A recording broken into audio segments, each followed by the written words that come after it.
Welcome back to East Coast DNA. Once again, I'm your host, R.C. Walsh, and I'm going to continue with a series of guests that traveled down from the Truro area. The next guest that I have up is Meghan Lynn. Welcome, Meghan. Hello. Road So, trip. I'm glad that you finally made it down because we've had a little bit of correspondence back and forth, and with great intentions of doing this, thinking, hey, we're both in the same kind of scene and we're in the same basic area. Yeah. And somehow this is the first time we've been in the exact same room. Yeah. It's the same thing when you have like musicians as friends. It's like, you want to see each other play, but at the same time, you're probably booked when they're booked. Yeah, yeah, Yeah. yeah, Same exactly. deal. It's not a problem. I had so much myself in the past, but it does seem to be increasingly the problem that my availability seems to align with the availability of artists, but at the same time, people want to do it like on gig day, maybe, Yeah. and I'm probably traveling. Or if I'm not doing one of those things, I'm probably editing. So, Yeah. yeah, I definitely understand we have very, very busy, hectic schedules. Yes, for sure. Now, the commune is something that I've talked about since like pretty much day one of the podcast. They used to. Technically, they started in Toronto, which they have a cool new Mm-hmm. graphic out there now that shows that. A lot of people probably don't know that history. Probably not. You Yeah. can search it and find some information out there. And then they were into Glasgow Mm-hmm. for kind of a golden era of Yeah. their development. So I loved having them right here in my backyard. And then at one point they made the move up the road to Truro. So I know that their current location, labeled more as a snack bar, is only the beginning of things to come in the Truro area. So maybe at some point we'll have to get an update from the crew there to find out what's happening. There was an episode where we talked about plans, Mm-hmm. and I think the content would pretty much be the same, just the timeline different. Yeah. But that all said, I've had a couple good experiences now going to shows there and have yet to get up to see yours, but you're running an open mic in that area. Yeah. We're so grateful and lucky in Truro to have Derek and Jenna and the commune. Um, I was I noticed that there were open mics and jams and things around, but there wasn't anything that was all ages. So I thought like there was nowhere for youth to go and play. So I was looking for a special kind of venue, a particular venue, but we didn't have one at the time. Um, and I don't know how I stumbled upon the commune. I think on Facebook and went in to eat one night and met Derek and Jenna and explained to them what it was I did and what I was looking for. And yeah, it's been great ever since. It's been awesome. So the all ages part, that is something that is definitely unique. Mm-hmm. There's a lot of open mics around, Yeah. and I've talked about a few of them on the podcast in the past. But I have definitely championed anything that encourages youth to get into music or supports artists that are starting off, regardless of their age. Mm-hmm. But I mean, starting off, it's typically looked at as a fun thing to do. So typically, it's younger people that are wanting to get into it. Yeah. So it is really important that we have venues out there. And often when I'm talking to younger artists, we talk about the Halifax area because they have things like the Pavilion, and they have a few different stages up there that actually allow people to go play. But outside of the Halifax area, I don't really know of too many all ages stages alone, let Yeah. alone something that would be in the format that you're offering where it's open mic. And one advantage of open mic is that you can kind of process a few more artists than you would on a typical lineup and give different people a little bit of time in the spotlight. Mm-hmm. So I definitely am happy that that's out there. Yeah. Now I want to dig in a little bit to a little bit more of the nuance of it because I haven't been there yet, Mm-hmm. but I am aware from watching it through posts that I've seen online. you have been attracting, as I would expect, an audience of people that are driving in because they want to perform and they're not from the Truro area. Yeah. So you're attracting a new, younger audience into the live music capital of Nova Scotia. Yeah. Marshall, you're welcome. That one's free of charge. Yeah, exactly. Yeah, we've had lots of people come through, and I guess I didn't realize either that like gigging musicians sometimes will reach out. Hey, I'm in town for a show. When's your open mic? I'd love to drop by. So that's kind of cool as well because you get to see people traveling through, which is really neat. And, you pick up things from other musicians all the time. So it's fun to watch everybody's different styles and techniques. And that's something that I really try to drive home to is like all genres, all styles, all experience levels, all ages, all genders, all like just everybody. Like music's for everybody. And when I was growing up, I was a show choir kid, I was a musical theater kid. But a lot of that's audition based, and it's hard when you're a kid and you get no's and you don't know that you have undiagnosed ADHD and have horrible rejection sensitivity. So I grew up, with like a lower confidence around my voice, which was something that I loved to use so much. And I just wanted people to have a space where they could come in and just play music and not have to worry about fitting in. You know what I mean? No one needs to fit in here. That's really important to me. So I think that obviously you're doing a good job because you're still going, and yeah. I do see that the list of performers. I'm aware of some of them. Mm-hmm. There's definitely a few that I'm not aware of. Yeah. Indirectly, this is how Hunter ended up here today, but more directly, you guys are all carpooling too. Yeah. So I definitely like to see the exposure for the artists out there, and outside of just being on that stage and having those few moments in front of the audience that's there that day, it does indirectly, through the fact that you're promoting those shows in the way that you do, it's giving them exposure that way as well, which is why I'm actually aware of a few of those artists now.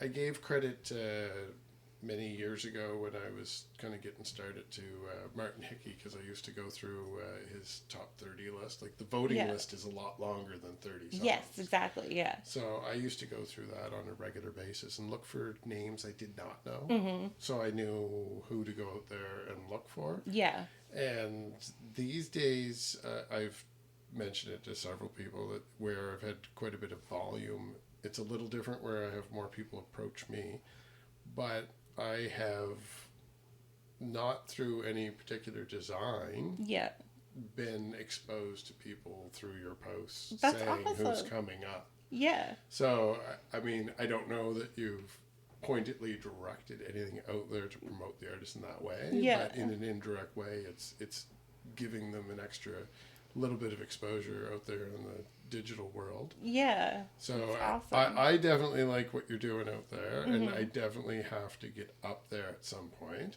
Yeah, we'd love for you to come out, especially the songwriter circle. It's quite an experience. Like it would definitely be something that would be right up my alley. I like to hear the stories. But speaking of stories, you yourself are a musician. That's I am. Something that maybe people would assume, but it's not always the case. Yeah. So your own musical career, when you've kind of hinted to a few things that without saying it was about you. Yeah. I think that most people listening know that you're referring to yourself a little bit there. Yeah. So where are the origins of Meghan Lynn, the musician?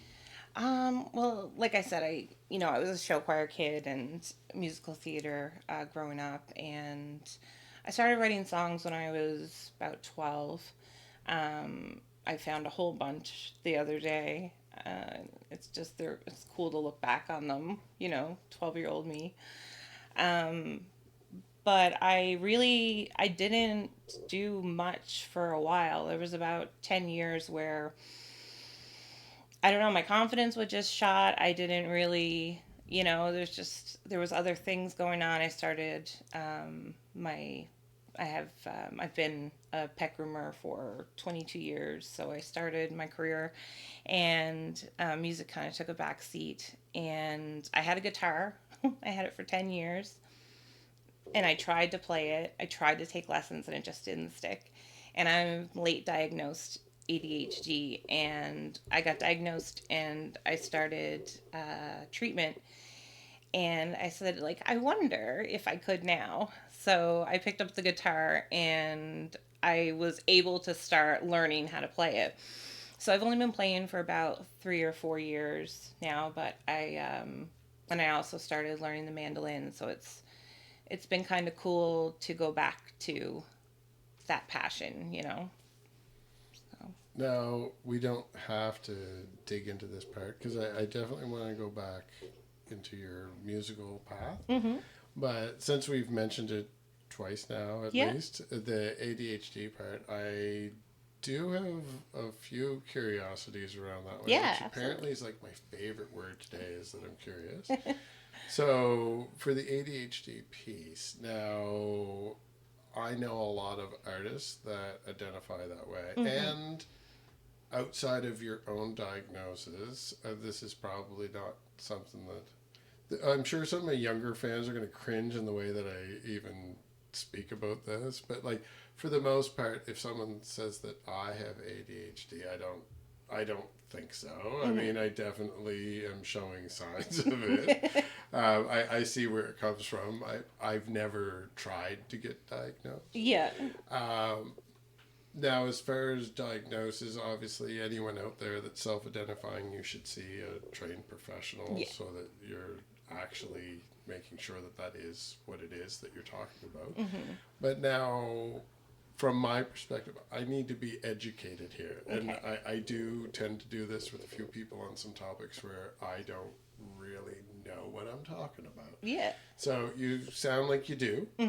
Yeah. So for that type of thing, when you say treatment, mm-hmm. Now to me, and I'm only speaking from my own perspective, if somebody's labeling me that way, where it's not a proper diagnosis, mm-hmm. I don't see any of the indicators that I present as an issue that needs resolution. So, yeah, educate me here. So what was the question? Well, what is it that needs treatment? Okay, so I guess for me, and it's different for everybody, right? Sure. Like, it is very individual, because mm-hmm. we all still have, our own personalities and whatnot. For me, it was like inattentiveness. I couldn't focus on anything that wouldn't give me like instant gratification. So like to sit down and learn chords, and I couldn't do it. My brain just couldn't do it. And as part of the ADHD, I have dyscalculia, which is the numbers form of dyslexia. So it was really hard for me reading music up through. I just kind of would pretend that I knew how to mm-hmm. read the music and understand it. But I never really did. And I carried a lot of shame around that, but it all made sense, 36 years later when I was diagnosed. But a lot of emotional dysregulation for women in mm-hmm. For ADHD. Can't think of like, I was the kid in school who talked too much, who sure. daydreamed, who like twirled her hair. Yeah, and I obviously with what I do, and I mean those that are watching this can't see it, but you're right in the middle of it. This is my. I know you're like, I don't think I have ADHD. Yeah, I'm like, no. This is my mind. So yeah, I definitely see where I'm presenting signs of it, but I think I more so look at that I can focus on things, but you can tell on the things that I'm not focusing on Yeah. very easily when you enter this room. So I thank you for sharing that because Oh, and like you I asked said, about treatment. Yeah, so yeah, I tried medication is what I tried. Um, it was good for a while, but unfortunately these meds tend to stop being effective after a certain length of sure, time. So, but it was good to have that correction because I think it kind of put new, I don't know, neural pathways in place where I kind of learned a things once the medication kicked in and I yeah. could connect the dots and, So you have kind of a new footing yeah, on how you handle things and then move from there. So yeah, it sounds like what you've done obviously unlocked whatever it was that was preventing you from doing what you were trying to do. yeah, for sure. So definitely good news. And I encourage anyone to seek whatever help they need for that type of thing. And you're an example of somebody that put the effort in, and it sounds like it's a happy ending. So Some days, yeah, yeah. definitely want to encourage people to follow that path as well. Yeah. So, and seriously, thank you for sharing that story. I know No that's a little problem. personal and maybe not specifically about your music, but No, it there's definitely ties probably in. definitely people out there have the same thing. Yeah, absolutely. So it's nice to hear that there is a solution if that's what you're looking for. Yeah. So, getting back to the music specifically, so you obviously had a little bit of a pause. And what, like, aside from treatment, like, what was kind of the inspiration to push you into putting that effort in so that you could get back to the place where you're doing it?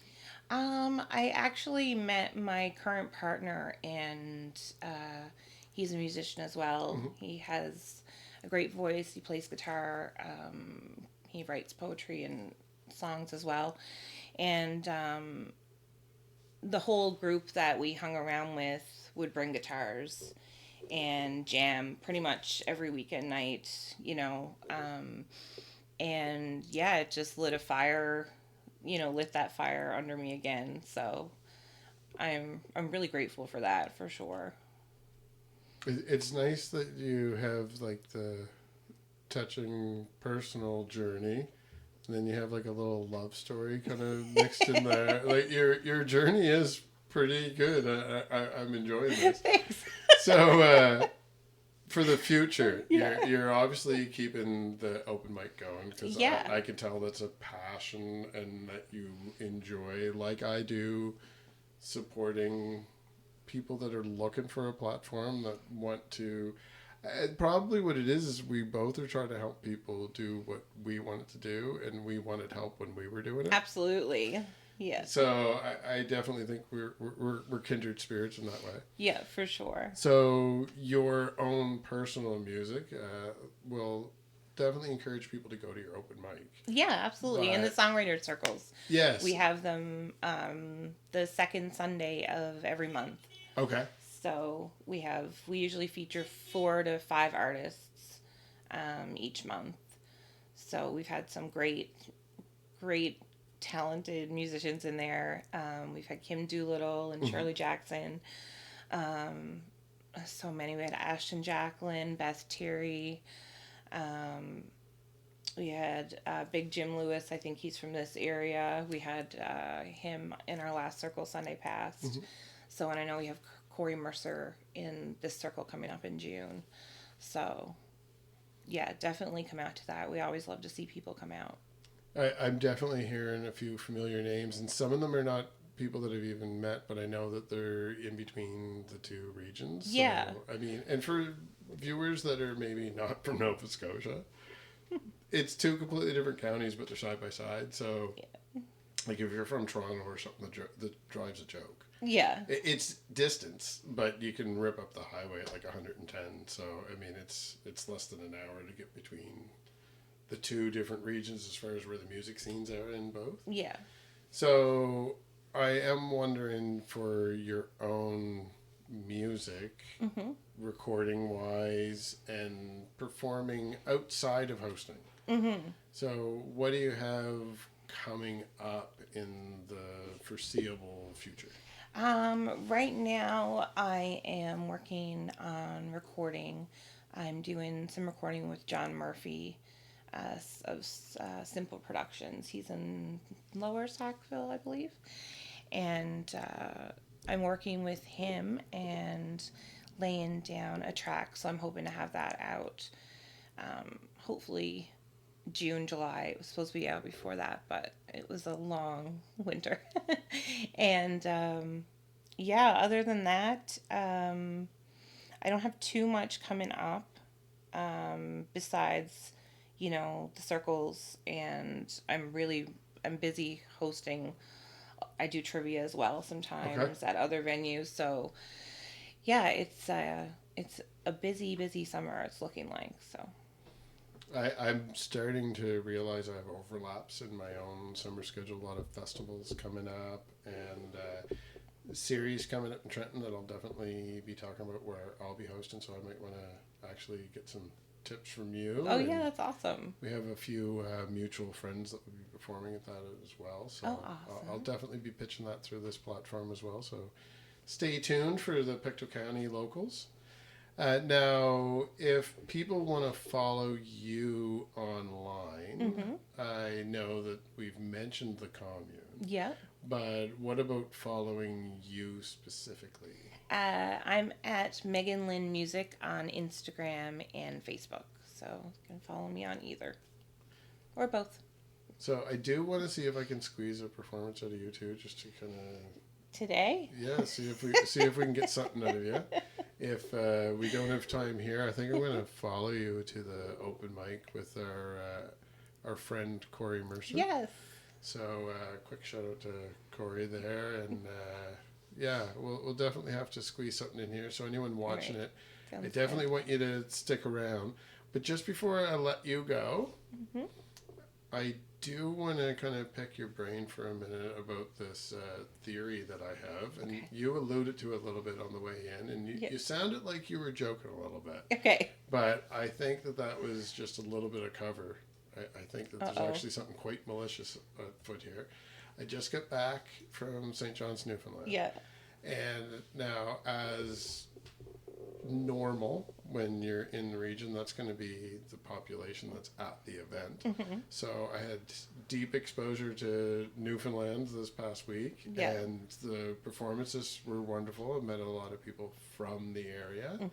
Definitely they showed up in force for awards too. There was a big presence there. So huge congratulations, and much deserved for those people that I am speaking of.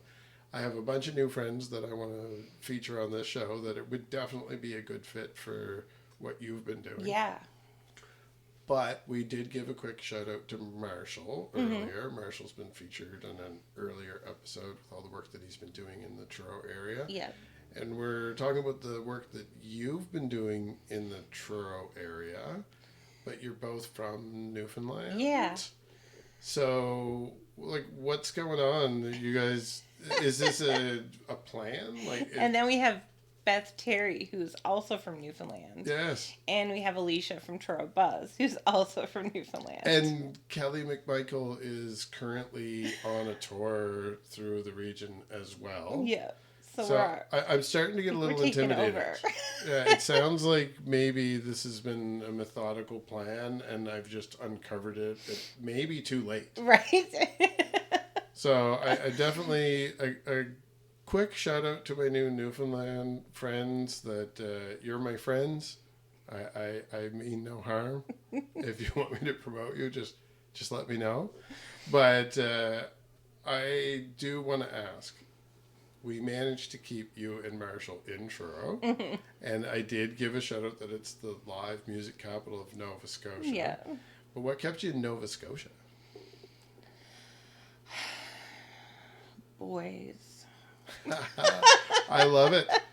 As one myself, I will claim victory. That's a win for Nova Scotia. Yeah. So I guess... it was the community. The community I built...